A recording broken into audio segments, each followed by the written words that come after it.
Now we're good to go. Okay. How to create stress-free wealth, right? How to create stress-free wealth.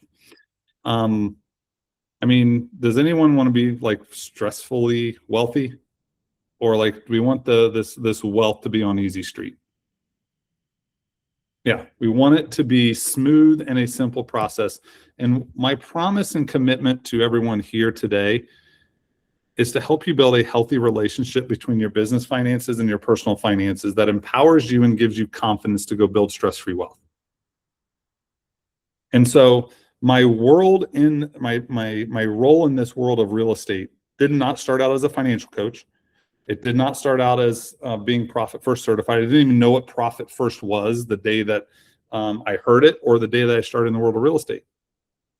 And in all reality, my wife and I's transformation into the world of real estate all started about 14 years ago, when we were on the marriage counselor's couch.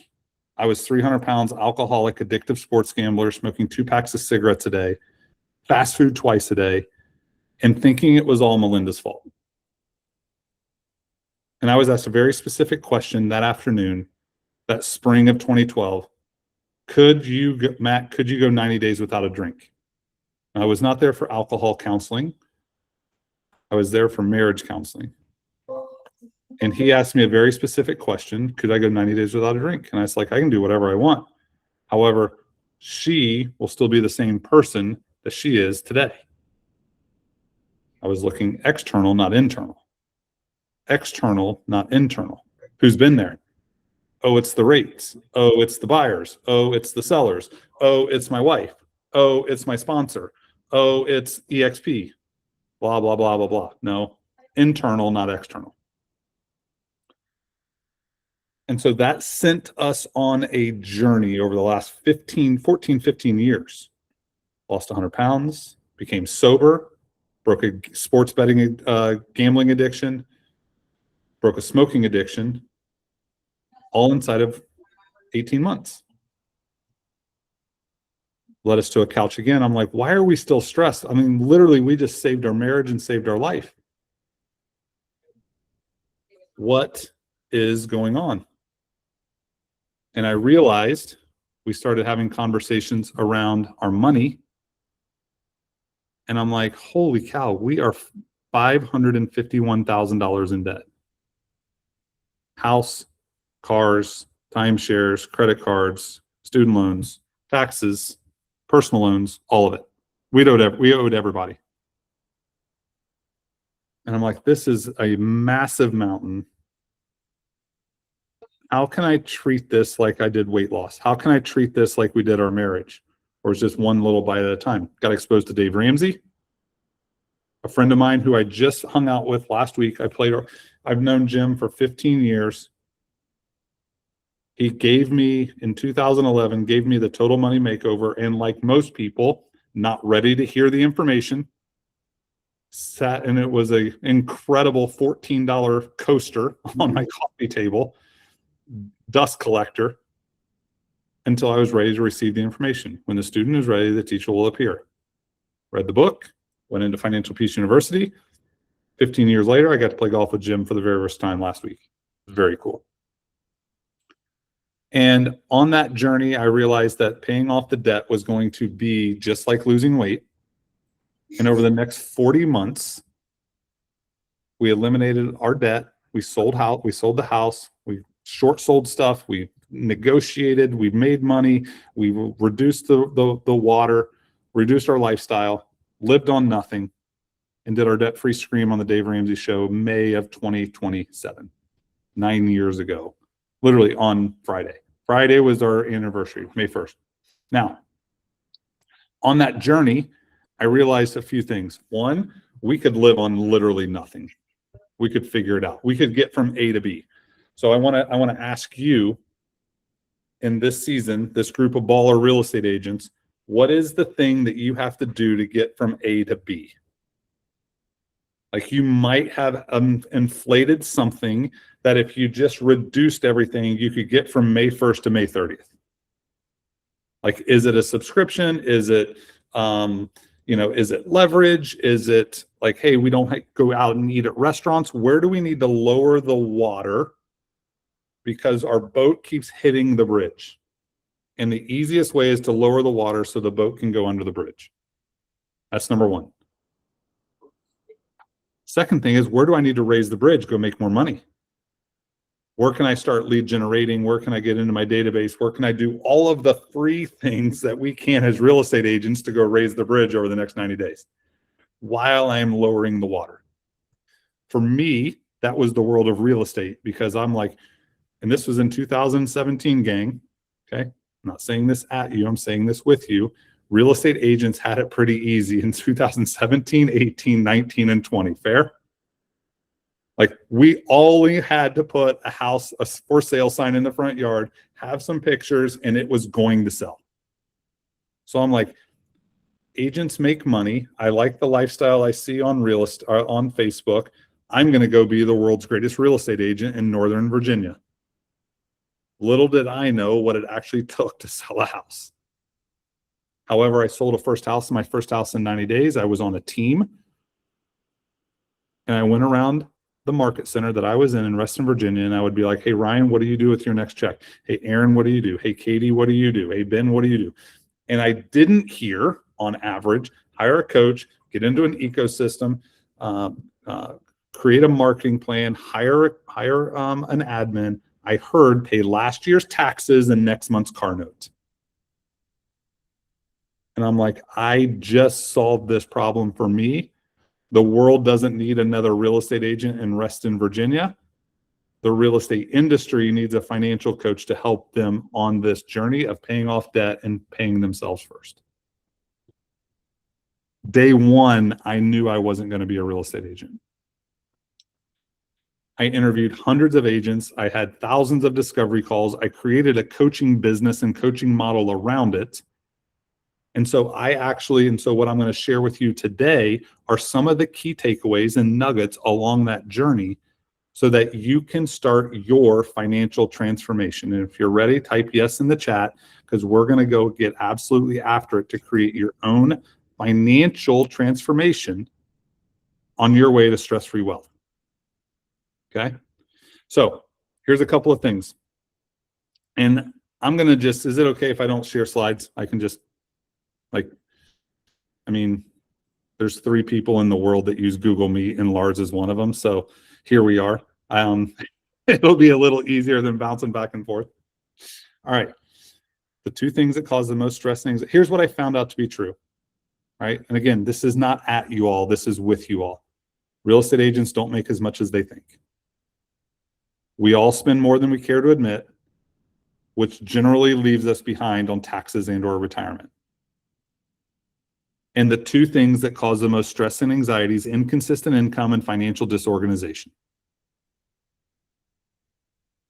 So, Katie, if we solve those 2 things, is it fair to assume that we'll be able to figure the rest of it out? If we get rid of inconsistent income and we're selling 1, 2, 3, 4 deals a month, right? Or we're selling 2 deals a month and we've got 50 people in our rev share group. Or we use revenue share to help offset the down months. Can we start to figure this out to stabilize the present, to structure the future? Yeah, I believe that to be true. Then if we look at the financial organization, when EXP pays us, what happens to the money? Where does it go? And what happens to it before we spend it?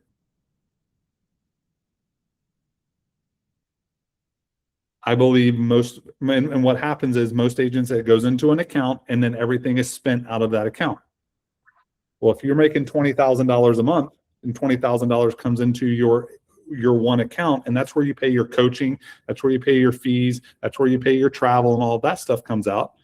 Aaron, if 20 grand comes in a month, how much money is Aaron going to spend if 20 grand comes into one account? $20,500, right?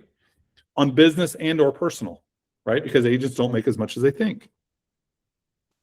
So the next thing I want you to understand is like, hey, when EXP writes me a check for $10,000 because I sold a $400,000 house and I get $10,000, that $10,000 is my business's money. It's not my personal money. At best, you're getting 40 to 60 cents of the dollar. At best, to start. Who just realized they got to go sell more houses? I got to go sell more houses. Yep. Okay, cool. So when the money comes in, whose money is it? Well, if we look at the lens of a profit and loss statement that you may or may not get from your bookkeeper, who gets the money? Well, if we look at it, the revenue comes in. It's a list and pages of expenses. And then the bottom line says net income or net profit. Where's the first place we look on a profit and loss statement? Bottom right. Great. Made 500 grand. Great year. Spent 200 grand. Fine. $300,000 net profit. Cool. 2 questions. Where's the 300 grand? Where's the 90 grand we owe the government on the 300 grand we just made? And this is the emoji I get. We don't know. It's because it's backwards. We got to flip it. And we need a banking system to do it. Revenue in, who gets the money? Who's the most important person? Right? If I bring this back up here, share. Right? We'll just leave it here because you guys can see this. Right? Is this actually going to go? No, maybe not. Stop sharing. The first thing is we have to budget the money. We have to plan it. Plan the money before you spend it. Now, who gets it? Katie, who's the most important person in your entire real estate business? Katie. Katie's the owner. The owner needs to get paid first. Now, Aaron, are you a solo agent or are you in production? I am. Perfect. Did you sell the house? I did. So you need to get paid for selling the house. Absolutely. So Aaron gets paid as the owner. Aaron gets paid as selling the house. Now, who needs to get the money? The government needs its money. Just like Ben started out with, he had $18,000 because he took a percentage out of every check and set it off to the side, so he owed the government. And now we're left with the money. If we take 10% for profit and 50% for owner, or 40% for owner's pay and 20% for taxes, we're left with about 25 to 30% for expenses. That's the number we can go and hire our coach and go to EXPCon and hire a bookkeeper, and we use that money, what's left, to go do the stuff. And we have a cash flow plan and a cash flow budget on our business side to go organize that. And the same thing applies to the 40 to 50% that comes home. Because there's only 3 things that you can do with money once it comes home. You can give it, you can save/invest it, and you can spend it. So when that 40 to 60% comes home and you make $20,000 a month, that's 8 to 12 grand. What am I doing every month with $8,000 to $12,000? Shake your head yes if you're starting to get this. I made 20, paid myself somewhere between 8 and 12. Hey, Matt, can you share your screen with these slides? Because it was coming through. I think Lars made you co-host, but I think being able to see some of those percentages is really helpful. Yeah, I don't have the percentages, but I think I can. Hold on. Now I can share it. 1 second. Okay. Perfect. If we get to budgeting, right? Plan your money before you spend it, right? When 20 grand's coming in, it's the 4th of May. How much money are you making the rest of May? I'm making this on this day, this on this day. Great. What's going to happen to that money before it comes in? This is going to go here. This is going to go here. This is going to go here. How much is going to come home? Great. I'm going to pay my mortgage. I'm going to go out to eat. I'm going to buy groceries. I'm going to buy health insurance. or I'm going to buy life insurance. I'm going to go to the gym. I'm going to service debt. I'm going to save for next month. Write this down. Add age to money. Write this down. Understand my path of money. What is my path of money? I think that is a very powerful question for you to ask yourself is what is my path of money? When the money comes in, what is the map on how it gets to me? And once it gets to me, how do I add age to it? Now you ask, what's add age to your money mean? If you pay yourself, if you make 20 and you pay yourself 10, how much of the 10 can you add to next month because you don't know how many deals you have closing next month?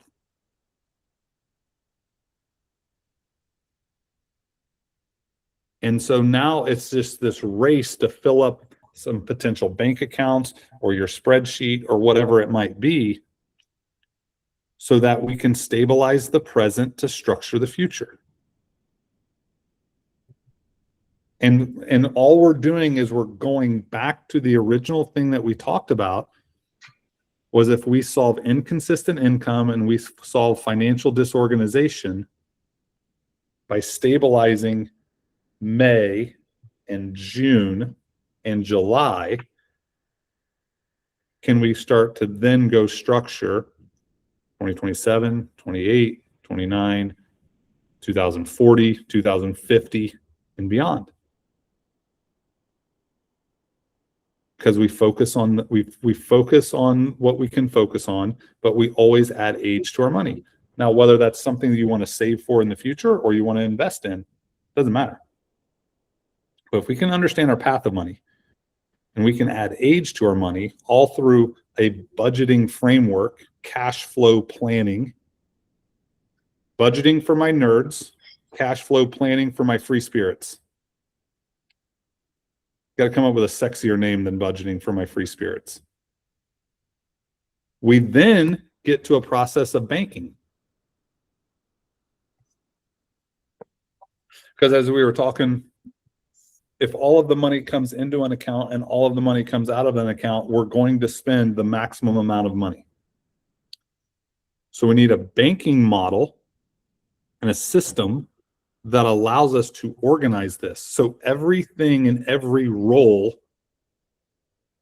we have for money, owner's pay, taxes, operation expenses, payroll, savings, events, training, new hires, all of these things, if they all have a role in our business, should they all have their own bank account?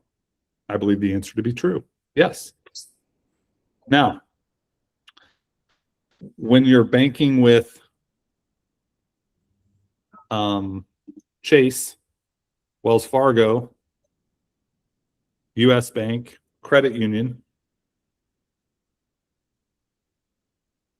can you walk in there or can you call them and say, hey, I need 8 bank accounts opened today? Probably not. Can you then say, hey, I need no minimums, no fees?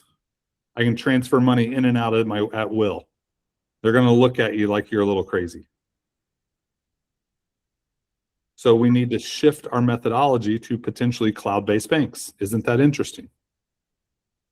It's kind of like the franchise model 12 years ago. This is how real estate agents operated. They operated in the world of Chase and Wells Fargo, and now look at the world of real estate. I mean, nobody's opening up a brick and mortar business anymore. Doesn't matter. So I partnered with, and again, I partnered with a cloud-based bank that allows us to open up 20 bank accounts day one. It's called Relay Financial. And I'm going to send, Ben, I will send you the link for people to register for Relay. You can set up 18 bank accounts, business bank accounts, and 2 savings accounts. As soon as your application goes through, you need your EIN, some articles of incorporation. You can do sole proprietor or as a business. However, within 24 to 48 hours, you can have the access to all of the things, up to 20 bank accounts. and you don't have to talk to anybody. And then the same thing on the personal side. Ally Bank and SoFi are my two favorite personal banks because you can set up this system that serves you, not the bank. You know, we have my wife and I, we've been doing this for 10, 12 years now. And our checking account has whatever it has in it for every single month at the beginning of the month. And that number generally doesn't go up or down very much. But if we pay ourselves more, the rest of it just goes into a savings funnel that goes for my wife's anniversary trip or my wife's birthday trip, our anniversary trip, a golf club fund or an account. Hey, I want to go play this golf course account, right? Shadow Creek I live in Las Vegas. Shadow Creek is the most expensive golf course in the world to play 18 holes of golf on. It's $1,250. It's ridiculous. But it looks like you are on a pillow covered grass in North Carolina with pine trees in the middle of the desert in Las Vegas. It is one of the most gorgeous places on earth. And so saying it out loud, Lars is like, dude, you're paying $1,250 to play golf. And I'm like, no, I'm saving $150 a month so I can go play it every November. And it's like paying a light bill because I forget about the money. But I know I've got the money set aside over here. Our taxes are no different. Our profit is no different. Our trips are no different. And then when you're also saving and investing for the future, you need a system that has, I mean, we probably have, I bet we have 24 different types of accounts for assets between business and personal and investing. Now, do you have to start out there? No. But we start to organize the money, so we start to take disorganization off the plate. So we need cash flow planning, right? We need a path of money. We need to add age to money. And we need to put all of that stuff in a banking model so that we become organized. So now we got a budget and we got our bank. And the last thing is now we look at bookkeeping. And we're going to wrap up in 7 to 8 minutes. And then I want to make sure that we do a mastermind and ask Q&A and all of that stuff. Okay. Now, bookkeeping, up until 6 months ago, even maybe 3 months ago, bookkeeping has always been a reactive thing. Right? What do you mean reactive? Well, let's talk about it. When anyone here who uses a profit and loss statement? Anyone? Okay. All right, kind of. Cool. So what is a profit and loss statement? Or when you have a bookkeeper, right? They're going to give you a profit and loss statement and they're going to give you a balance sheet. Is it accurate or is it not accurate? That's TBD. Here's the most important thing. When do you get it? Right? We're in May. We all just finished April. If you have a bookkeeper, you're going to get a profit and loss statement somewhere. If you get one every month, you're going to get it somewhere between the 10th and 20th, generally speaking, of May for April. And for the most part, I'll use some props here. You're getting data. And if you haven't looked at this because you haven't done a budget or you haven't had a banking model, you're getting data on your phone or on your computer on the 15th of May that happened in April. Can you change anything? No. And now you've got 15 days to make any changes for June. If you're in any type of an agreement, do they mostly have a 30 or 60 days notice? So now you're getting information that happened 30 to 45 days late after the fact, and you can't make any changes because you're not looking at it on a regular basis until something that affects in June or for July. So like Ben, what you and I were talking about, your first thing when you hired a coach, when you started real estate, or you hired your first coach in the Lars's world, they said, hey, you got to cut $2,000 a month. Well, if you're not looking at this, you're getting that data 30 days later, and then the changes happen 30 days later. You're 90 days before you even see a savings. While you're paying $1,500, $1,500, or $2,000 for coaching or whatever it is, doesn't matter. And so now it just takes so long to get this wheel turned that frustration and everything just like, it's like a cog in the wheel. And so when I want you to flip the script and to look at the world of bookkeeping or accurate financials, how can I make it a proactive versus a reactive approach?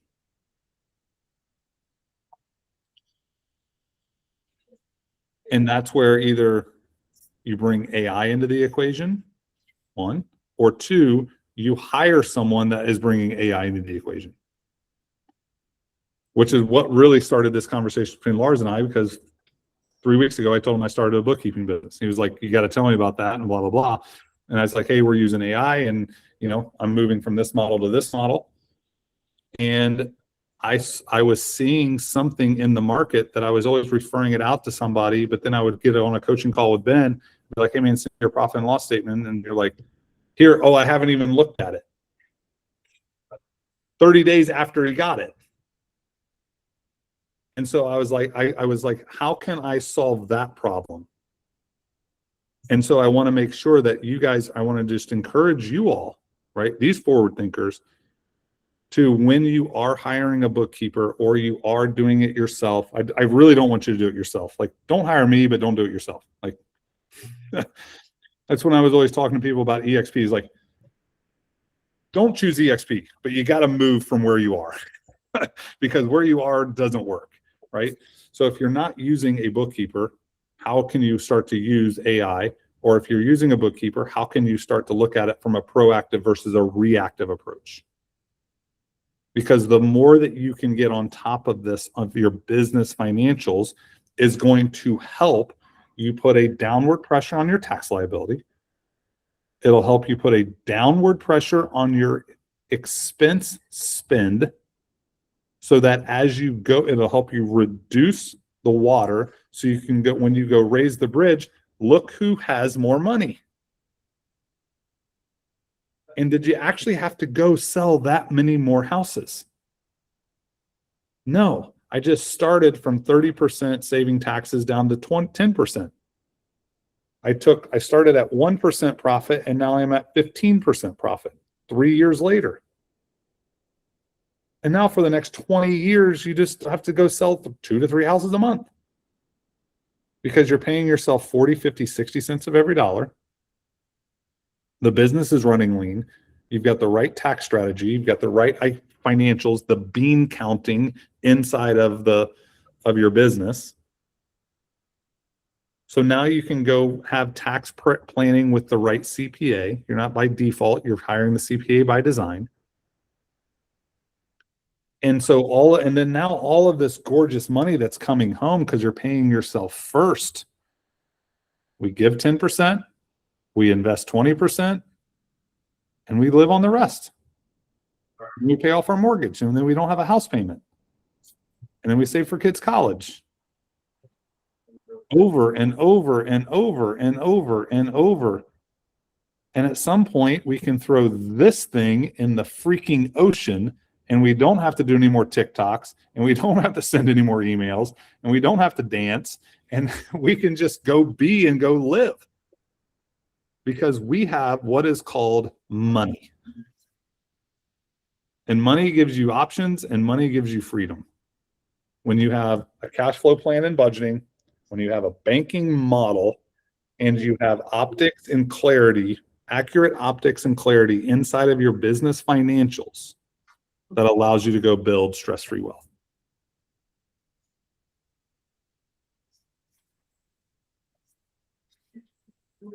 And I've got one quick little thing here, and then we'll wrap for Q&A because I want to make sure I honor and serve you all. And because we started a little late, and I know we're kind of probably crunched on time a little bit.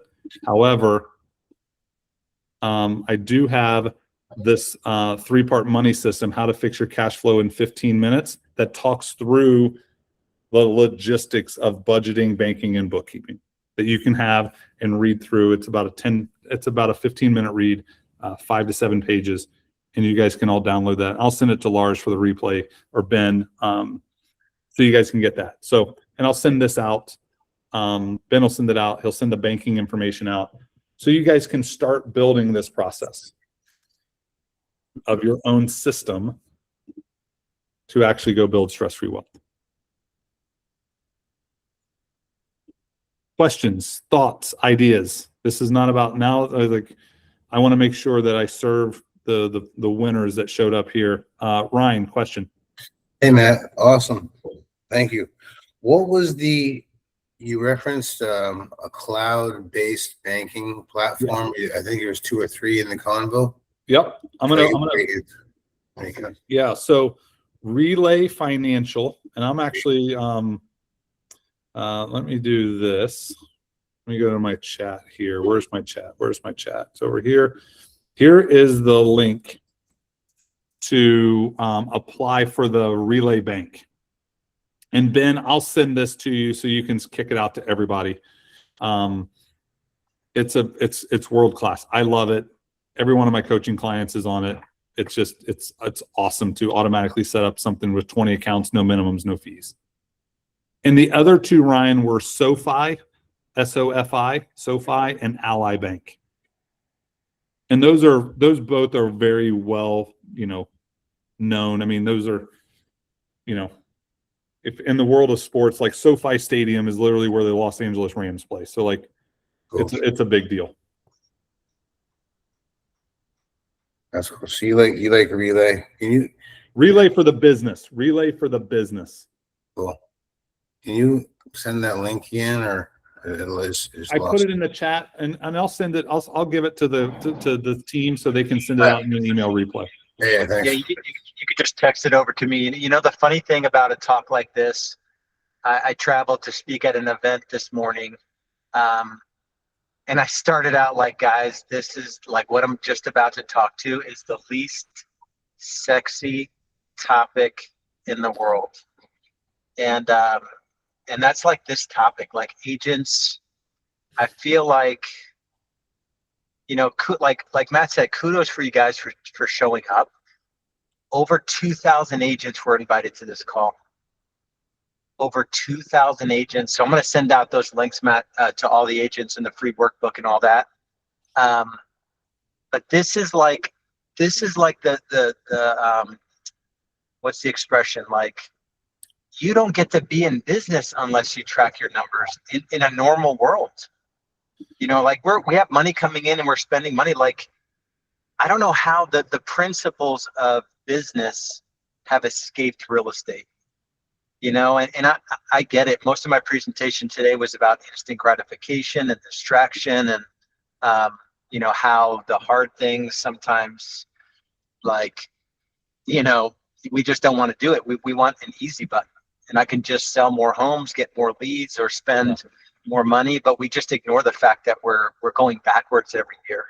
And so I love your story, and I love the fact that you're putting your flag in this mountain, and you are not sexy at all, Matt. I will tell you that.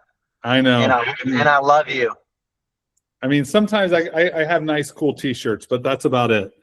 Like, Yeah. But it's not very sexy. I mean, chicken, and again, I lost 100 pounds, and people are always asking, like, how'd you do it? I'm like, you do not want to know. It was chicken, brown rice, broccoli, and 2 protein shakes a day for a year, and I lost 100 pounds. Yeah, and probably tracking everything you put into your mouth for an entire year. Yeah, and it started out like that, Lars, but like over time, and like I hired Shannon Cheplak 6-8 months ago to be my health and fitness coach for a season. And we started out with the tracking and the macros and stuff. And now 6 months later, I haven't opened up the app in a month, but I've eaten 95% of the same stuff 5 days a week. Yeah, it's part of your DNA now. And now it's just, and I mean, I remember the day I became sober, which was May 19, 2012. I have stopped counting the days and the years and stuff. Like, it just doesn't matter. Like, Yeah, right on. it just no longer, when you don't track the numbers anymore, or sorry, when you don't track the days, you've created the habit, right? Awesome. You've just created the habit. So this is not sexy. I will promise you this. Everything you want, and this is cliche, but everything you want is on the other side of a budget. Like, just planning your money before you spend it. Every Dollar is a great app. YNAB is a great app. Monarch is a great app. Like, and then obviously AI, you can probably put a lot of this into Claude. Now, what Claude's not going to allow you to do is say, track I'm going to spend $1,000 on groceries, and then give you the data that says, and interact with your bank account that says where you are to the day of the month. That's where I like go into the budgeting apps and do that. But like, gang, I mean, I'm away from my wife right now for about 15 days on an East Coast tour, right? I'm starting in Philly down to Jersey, and we're texting back and forth as the month flips. She's like, hey, I went in and updated the budget. We had a couple of things. Some things need to get changed. And like, we're reading now from the same sheet of music that it took years to build that. And so it's the thing that I just love talking about the most, especially with couples and real estate agents, is like we can eliminate so much of the unnecessary stress by just like writing down the facts, admitting what's true, where do we want to go, and how are we going to get there, being intentional and making decisions along the way. What have you learned, in coaching more intimately one-on-one, like for someone that's not where they want to be financially at this season in their life, and they keep ignoring it? What kind of psychology is behind that? Like, is it just too tough to face at this? Like, what encouragement could you give somebody that feels like, man, it'd be nice that, great that Matt did it, but I'm whatever, is there anything you could say with encouragement there? Yeah. So like, the 3 steps to a transformation, and that's all there is some stuff there for transformation. When the wheel is going in the opposite direction, and just like, think of a merry-go-round. We all either have kids or we've been on a merry-go-round where it's going clockwise, right? And that's in our world, that is truly going in the wrong direction sometimes, right? If we're not where we want to be, the amount of energy it takes, it'll never be harder than it is today, and every day will get easier, but we have to create equal and opposite momentum going in the other direction to get the wheel to start going this way, right? And I just want to encourage you all to write down all of your facts. It's never my job to tell Lars what to do with his money. It's only my job to help Lars understand what's already happening to it, and just ask one simple question. Based on what you want, is that okay? And self-discovery, and Lars knows as a world-class coach, self-discovery is one of the greatest things that we can experience on a coaching call, is when the person self-discovers that they're going enthusiastically in the wrong direction. And write down all of your facts and just admit it for maybe the very first time ever. This is reality. And it's okay to be where you are. It's not okay to stay there. It's okay to be where I am. It is my biggest fear in life is I'm in the same place 12 months from now.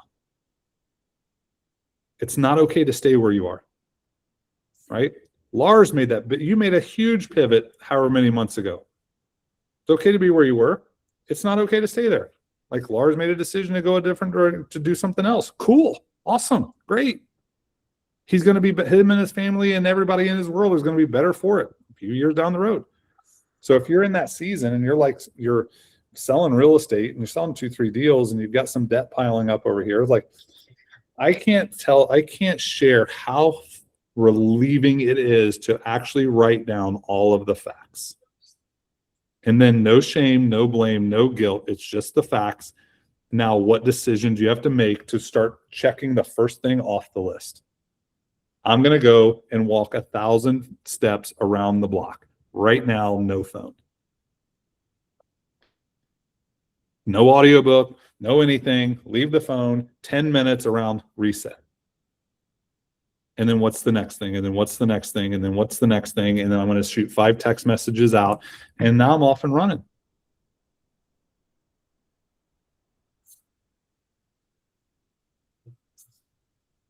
And then you just making those daily steps every single day.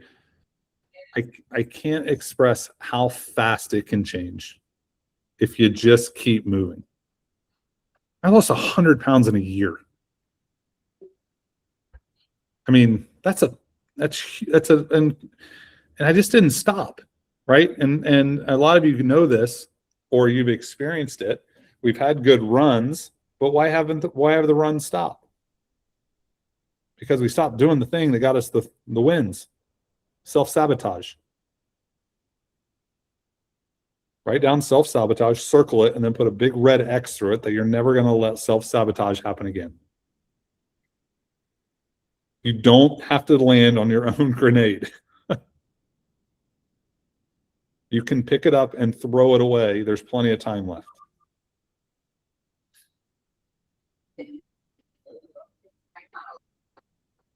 It's awesome.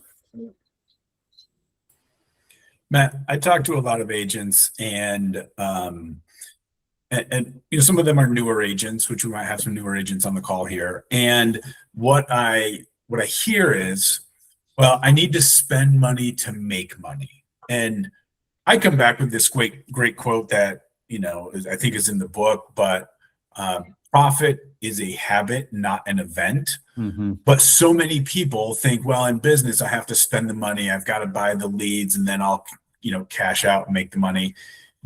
What do you tell people, your coaching clients and stuff, when they say, hey, Matt, I have to spend money to make money?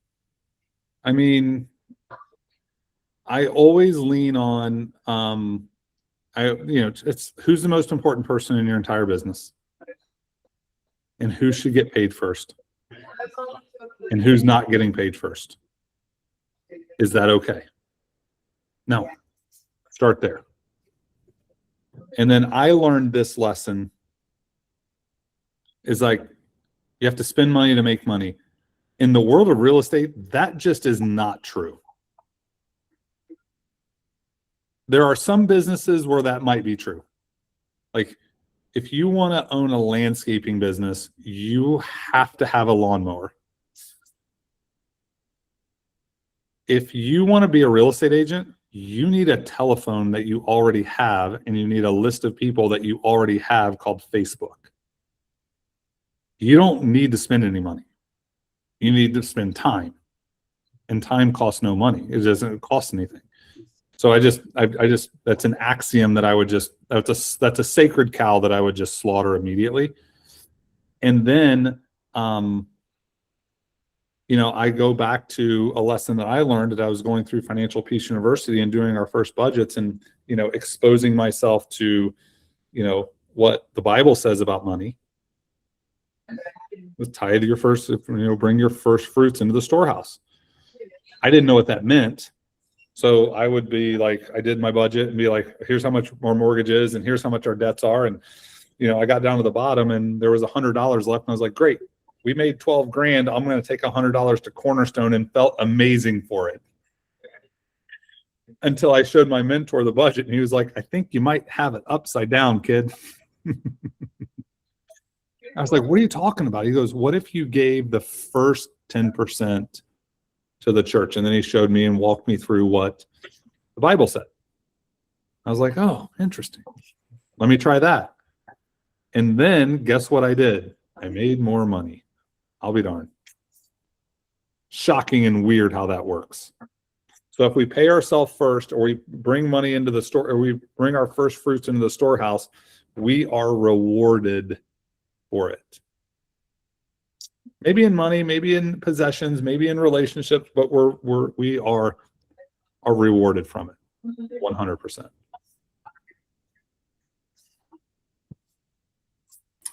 Yeah, and I'm the textbook for what Matt is talking about here. When I joined Lars, years ago, I was in a really tough spot financially, and just doing those small things. And I remember the first time I paid myself first, it was very, very small. And incrementally over time, I got that built up from, the 1% to the 10 to the 15%. So it takes time. It's not like you're going to, snap your fingers and your finances are going to be changed. But I will tell you here, sitting in my seat now, I have plenty of business reserves. I have plenty of personal reserves. And it's because I took those steps that Matt is talking about, back in 2019, 2020 is when we really got it started. So you're going to, you're going to be getting money and you're going to be spending money for the next 5 years at least. Start to do what Matt's talking about and, take his free resource if you're not going to take his coaching.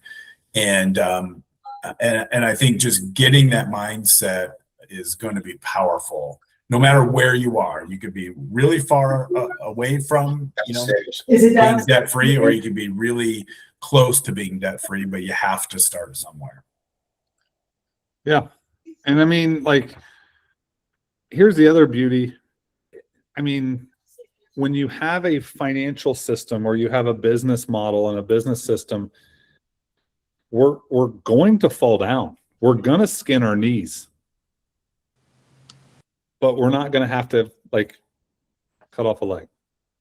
You can always get right back up and keep walking again. And when you get back in the world,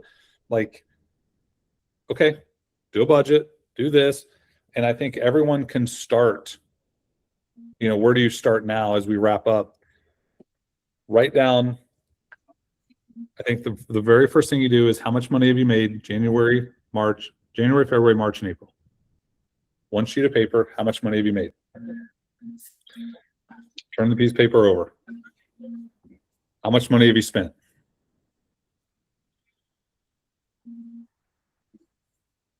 Just look at the numbers. That's reality. Now, how much money is coming in the month of May? What are you going to do with it? Because if you're not doing a cash flow plan budget, that's the reason why the numbers, that's the reason why you spent that much money, is because it's been out of default, not designed. Now, next 4 months, make the money that you're going to make and spend it on design, and watch what happens 9 or 120 days from now, and look at the two numbers and look at the delta. And let me know if it's a little bit more fun to eat chicken, brown rice, and broccoli. Because I promise you go do that, you get to have the cheesecake at the end of the dessert, at the end of the dinner. Full circle, I love it.